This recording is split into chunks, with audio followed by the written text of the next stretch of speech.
Brilliance Audio presents The Murmur of Bees by Sofía Segovia, translated by Simon Bruni, performed by Axie Sands and Angelo di Loreto. 1. Blue Boy, White Boy. That early morning in October, the baby's wails mingled with the cool wind that blew through the trees, with the bird song and with the night's insects saying their farewell. The sounds floated out from the thick vegetation, but faded a short distance from their source, as if halted by some magic spell while they went in search of human ears.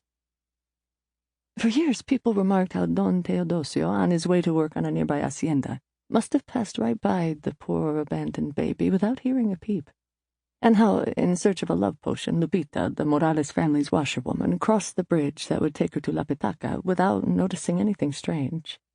And had I heard him, she said that evening to anyone who wanted to listen, I would have at least picked him up, because, as horrible as he may be, I don't know who could have abandoned a newborn baby just like that.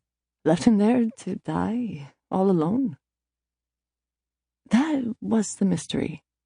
Who from the area had shown signs of an ill-advised pregnancy recently? To whom did this unfortunate baby belong? News of such indiscretion spread faster than measles in that town, so if someone had known, everyone would have. Yet, in this case, nobody knew anything. There were all kinds of theories, but what captured the collective imagination was the theory that the baby belonged to one of the witches of La Petaca, who, as everyone knew, freely gave their favors of the flesh. A witch who, having produced such a deformed and strange-looking boy, a punishment of the Almighty or of the devil, who knows, had gone and thrown it under the bridge, to leave it to God's mercy. No one knew how many hours that baby spent abandoned under the bridge, naked and hungry.